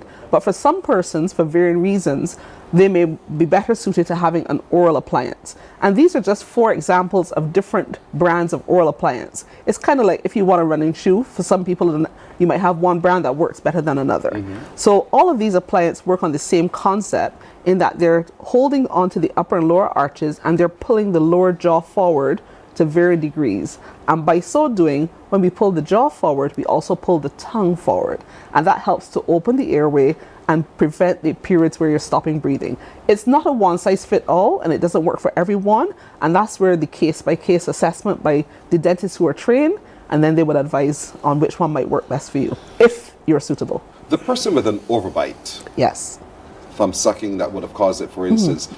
Would they be more so susceptible to what we're talking about here as well? Not specifically an overbite, but sometimes if you have a very narrow arch and your palate is very vaulted or a very restricted tongue space, that is something that we're learning definitely may predispose you to be more prone to have oral sleep apnea, obstructive sleep apnea. And if we don't fix it, what are the consequences? Well, Professor Roach will tell you more about that, but definitely it affects you generally, even Dr. Massey, because it has effects on heart health, diabetes, arrhythmias, hypertension. The medical consequences are becoming very broad. Last night, I actually was reading an article on effects of obstructive sleep apnea on kidney function. And there's evidence that with obstructive sleep apnea, the kidney function can be affected. So I think that we're learning more and more that there are broad negative effects of untreated obstructive sleep apnea. We're learning with you too, and so we want to learn a whole lot more right after this break. Morning, morning, morning. Good morning. Good morning to you. what makes Barbados so special? We at Mornin Barbados say it's you, our exceptional youth. You are talented, resilient, and inspirational. You are the epitome of the Barbadian spirit, testing the boundaries of your creativity. If you are an entrepreneur, artist, baker, designer, author, or have done anything you think should be highlighted, email us at morninbarbados@cbc.bb. Let us show the world our exceptional Bajan youth. From the beautiful shores of the gem of the Caribbean, Barbados, home of the amazing Harrison's Cave, the tantalizing Oystins Bay Garden, our historic garrison, the indigenous road tennis, and the friendliest people in the world. We are 94.7 FM, the ultimate Bajan experience. There is a saying, you can find a Bajan anywhere. Are you a Bajan living abroad? Or do you know of one who has migrated to another country? Well, Good morning, morning. Good morning. Good morning to you. Do you know about your quality of sleep at all? Do you know there's a sleep test that can be done so that you have a greater understanding of the quality of sleep that you're having, or you assume you're having, and then find a solution? And so, Professor Roach, let's talk a little bit about that, because we briefly mentioned it to me in the break just now. So what's the sleep test? How is it done? And then why should I have a sleep test? Well, in the old days, the sleep test required you to be admitted to a clinic, to have a whole set of ECGs and leads put on your head to monitor the sleep, to have various other leads to monitor your heart rate and your breathing, and even your leg activity at night. And then you would be asked to sleep with all of these leads attached to you, and you would have somebody monitoring you throughout the night. We no longer need to do that as often as we do now, because that has actually put people off a lot. Mm-hmm. But we no longer need to do such complex sleep tests, because they have their role. Their polysomnograms, as they're known, definitely had their role for many sleep disorders. But if you're particularly focusing on obstructive sleep apnea, which is the snorers, all you need to do is to have a sleep test that involves you coming in to the doctor's office, picking up some equipment in the afternoon. We will show you how you put it on. You take it home with you, put it on just before you go to sleep and snore away happily all night, and then bring it to us in the morning, and we can tell whether you're having any of these obstructive episodes, as Alison was describing. The actual equipment consists of a pulse oximeter, like many people know from COVID, that they bought the pulse oximeters that monitor their blood oxygen. So it's a pulse oximeter you stick on your finger. That in turn is connected to a monitor, which is like a large wristwatch that you wear, like a wristwatch. And then you have another lead that comes up your arm onto your chest and sticks onto your breastbone. And you just press the button that turns that on, go to sleep all night, and bring it back It's to the almost doctor in the morning. set and forget it. So you leave it there, and it captures all the data that helps me to know what's happening with my quality of sleep. That we need to discover whether your breathing is being obstructed, and whether you are going into the restorative deep phases of sleep.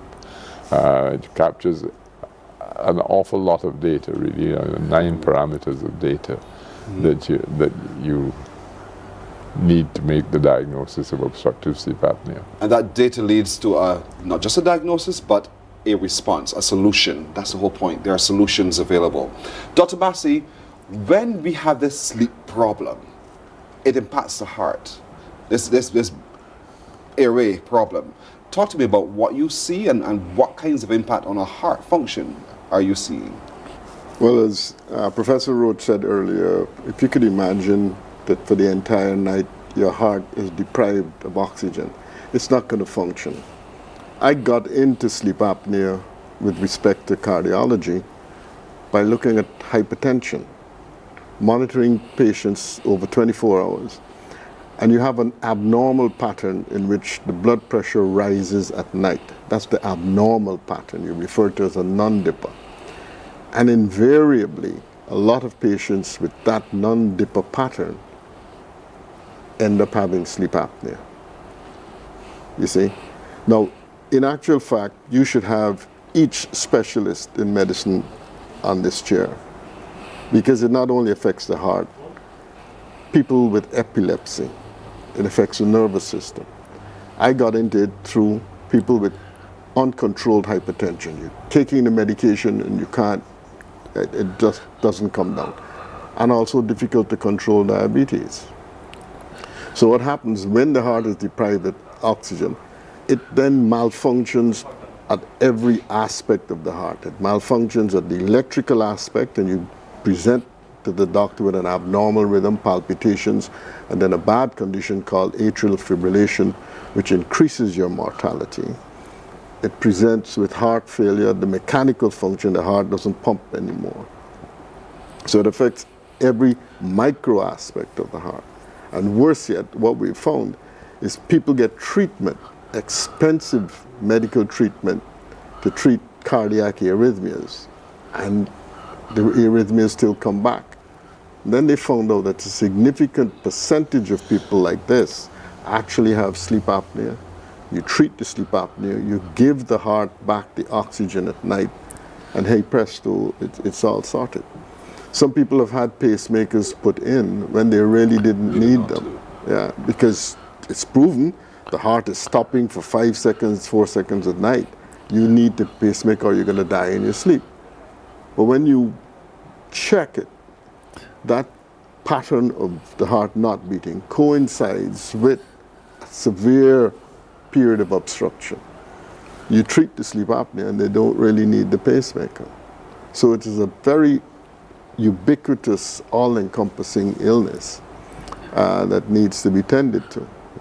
And the whole question of the importance of sleep, as I said in a lecture that Alison had attracted me to, you can go back to the Bible, Psalm 127 verse 3, and it says there clearly, it is but lost labor that you haste to rise so early and eat the bread of carefulness, for so he giveth his beloved sleep. My interpretation, I mean the religious people can interpret it that. My interpretation as a cardiologist is the most important thing is not getting up early in the morning to exercise. It's not eating the bread of carefulness, but it's sleep. You know. So it's been recognized, even though they didn't have sleep apnea tests then, but it's recognized from as far back as then. So that is extremely important, and we now need to concentrate clearly, because if you don't sleep properly, you're tired the next day, you're not productive. So therefore, productivity at work, it's an all-encompassing condition. And for me, as the cardiologist, I look at the patients who come in with abnormal rhythms. I look at the patients who have had the best of treatment, but the heart failure persists. I look at the patients who are sent to me because the GPs have been doing all they can do to treat the blood pressure. And the answer really lies in a better sleep pattern. Sounds simple, Alison. Sounds very simple. But what I like is the connectivity that you've exposed us to here now, how all of the practitioners along the chain of medical care really in themselves can be partners in helping us to address sleep apnea, which is a dangerous condition. So walk with us yet again through the activities that you have planned and who is invited and when and all the details. So first of all, Sunday, 2 p.m. Barbados time. It's a Caribbean-wide invitation, not limited to Barbados. We're having a replay of a lecture done by Dr. Aditi Desai. The registration, caribbeandentalsleepmedicine@gmail.com. All you have to do is send us an email that says register, and we will send you the link. Later on, we're going to do some other replays. We have some medical association from St. Lucia, I believe, that might be interested. We're going to do some replays of the lectures during the month of April.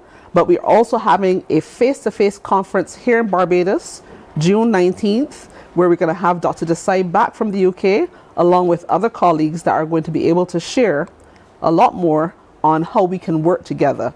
And we're really trying to attract as many people as possible to that as well.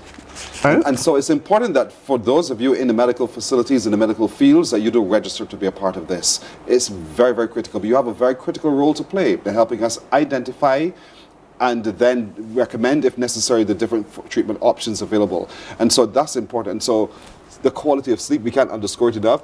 You know, you take sleep for granted. We all take sleep for granted. We assume, oh, I woke up. Thank God I woke up. But that's now time gone. And we didn't stop for a moment to see how that time that has now been dismissed impacted the time that we have to spend today. And you brought a very clear to me just now, Dr. Massey, where you talked about because we did not have a good quality of sleep, what the impact it had on our heart. And for people like me who are hypertensive, you know, how we also need to see this as another part of the regimen of treatment for hypertension. And we take for granted, again, that because we don't measure our quality of sleep, that we would have done well. And thanks to the dentist for being able to look into my mouth and see that I might be expressing different signs that have warnings for me that I did not know about all the time. And so I want to encourage all of you viewing this morning, first, attend to your doctor and have that quality of sleep test. Can I come to you, Dr. Roach? Can people come to you? Certainly, yes. They can phone me up. They can go on Facebook, on social media, on Belleville Sleep Center. They can phone me up at the office. Belleville Sleep Center. Get that test. Let's start with the test. Well, they can, that will give them all the information they need. It's right there, and that information informs your next step. And of course, if part of it is your dental surgeon, have a conversation with your dental surgeon to make sure that in their examination of you, that they share this with you. Say, I heard on Mornin Barbados that this happens. So could you check for me and just let me know where I am? What did you see? Inform yourself, inform yourself, inform yourself. It is not as simple as changing the mattress, because that's what we also think. This mattress is bad, I'm not able to sleep well, or perhaps I need to turn off the TV when I just left it on, and those are all contributors as well. They are. I mean, those are all things that affect sleep hygiene. I mean, you should not be watching TV in bed because the blue light that comes off of TVs and tablets and phones inhibits your melatonin production, and that interferes with your sleep. There's so many things that disrupt our sleep, so many things. Yeah, so we just have to know. Knowledge empowers you to know and to have a better quality of sleep so you can live a better life. And that's what it's all about. So if you are a snorer, if you have hypertension and other non-communicable diseases, thanks for that. Yeah. Or if you are just finding that somehow the mouth isn't fitting quite right, those are all factors that you need to check as well. So talk to all of the professionals today, and I encourage all of you medical practitioners as well to sign up. Sign up. Remind us of the link to sign up on. Email us at caribbeandentalsleepmedicine@gmail.com. All you have to say, I want to register, and we will email the registration link. Yeah. Sunday, 2 p.m. Barbados time. Simple Simon met the pieman. So now let's do this indeed. Thank you all, each of you. Professor, Doctor, as well for joining us this morning. It is World Sleep Day under the theme Sleep Well, Live Better. And now that you know more, you can do better. But better starts today.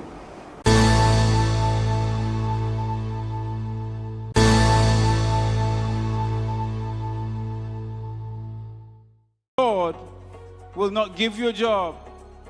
God will not call you to do something and then not give you the capacity to have it, to make it happen. He will give you the resources. He'll give you the people. Not only will He equip you with ideas, but He will equip you with favor, as He did Nehemiah. Turn on the latest episode of Infinite Possibilities, only on CBC TV8, every Sunday at 1:30 p.m., sponsored by Covenant Life Teaching Center. Welcome to Nature's Discount, the ultimate health food store. At Nature's Discount, we have thousands of quality products at great prices. Hi guys, Dottie here with Nature's Discount, and today we are talking about Solar Ray Microbiome Probiotics and why you should be taking them. And we have well over 3,000 amazing products to help you get healthy. For your health tips, tune in to CBC TV 8 every Monday, Tuesday, and Thursday for Nature's Discount, sponsored by Get Healthy Incorporated. 98.1 The One, your number one party station. With an audience from 18 to 40, we keep you engaged, energized, and entertained. Choose 98.1 FM, The One.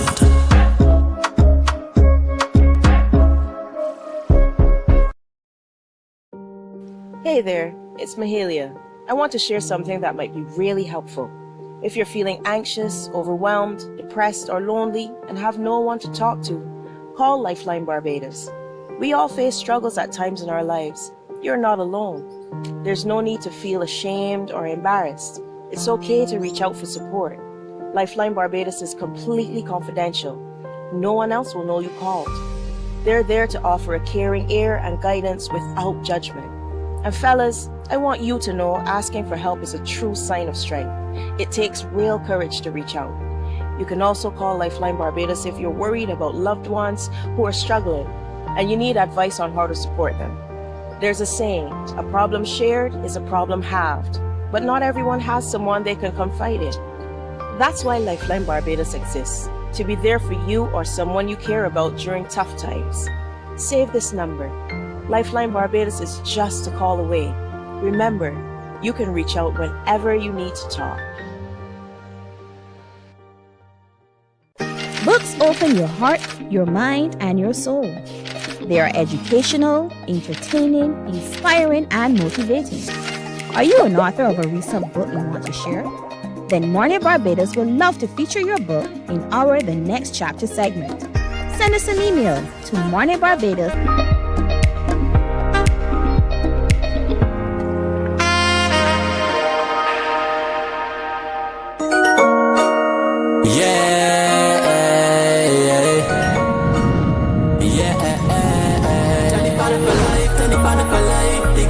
From the Father, yeah. In this world there is drama, yeah. In this world there is drama. You're sitting there, you're waiting for the answer. The greatest things from the Father, yeah. In this world there is drama, yeah. In this world there is drama, yeah. Every time you see me walking down the streets, the bad mind people staring at me, cause they can never really get where I be. You don't know them, me hating on me. Yeah, me look up, see. Tell a bad girl come and wind up on me. Yeah, me look up. That's Xavier Joseph. If I called it by that name, you wouldn't find it on the social media or as his music. What you would see instead is Zayvoni. And so he's with me right now. Good morning to you. Hi, morning. Welcome to my space, indeed. But also, thank you for coming on to the musical space as well, because this is now your first foray into releasing music. Yes. You're a writer, recording artist. You do everything yourself. I do, yes. Why do you choose to do everything yourself? Well, at first it was just a hobby, but I figured out that there are lots of expense cuts, you know, and producing instead of outing studio money, what's not. But I enjoy thoroughly creating everything. Once I see that final product, you know, it's very fulfilling for me, you know. What got you started in this in the first place? My mom, honestly. Alicia Swipe Barbados. She's been singing on the cruise ship for years. You know, I grew up with a strong influence, listening to her sing Whitney Houston, Alicia Keys, just a lot of oldies. So it kind of shaped my music taste from a very young age. So having that music taste, why are you performing in what you perform? Well, I realized that I have to cater to the times, and everyone wants to hear the Caribbean vibes. So I'm versatile. I might as well, you know. How far does your versatility stretch so we get a sense of what's still within you to be released to the world? I do pretty much everything, honestly. Right now I'm kind of just fishing out to see what the people will enjoy the most. Right now I cater more to R&B, you know, but right now, we'll see what goes on with the EP. And so, to get a sense of what the people would like, you've released your first electronic product. Yeah. And so it's available now. What's it called? What's the album that release called? It's called Heart in Paradise. Heart in Paradise. Yeah. Heart in Paradise. So if you go online and you search, you'll find the collection, the 4 songs on this first product, Heart in Paradise. Yeah. And those 4 songs are about what? The entire EP is a party EP, you know, but it's as simple as a relaxation EP, you know. You can listen to it on the beach, you can listen to it in the club, in your car. Really, whatever vibe you feel like, you can listen to it. Most of these songs are dancehall fusions and soca fusions. So I feel like a lot of influencers and Caribbean style artists would, you know, resonate with that sort of music, you know. When you write, what's the audience that you're writing for? I write mainly for the girls. The reason I ask is because in reviewing some of your music, I see a little in the right-hand corner. You understand what I'm talking about here. Yes. So then, more adult audience. Yes, we do. And so I want you to understand that, folks. The rating is more for a more adult audience. And why did you choose to pitch yourself in that way? Well, most of my music is honestly clean, but I found a vibe with one of these songs, and it was just undeniably a good vibe. So I couldn't keep it off the EP. You know, everyone's been telling me release this song for like 4 years. I've been sitting on this music for a long time. A huge vault, so there's a lot to look forward to, you know. So why did you sit so long? I don't know. I guess in the back of my head, I kind of was waiting for some sort of message within myself to come forward and just, you know, show my face. And I kind of understand it now, you know, and if I don't put myself out there, no one's going to hear the music. So. Exactly. And so here you are. So in terms, because you've done video to a lot of your tracks as well, do you work with a production team, or are you also the videographer and the creative director and the like? I do the videography myself and edit myself, yeah. I received a bit of help on the video because I couldn't shoot most of the shots.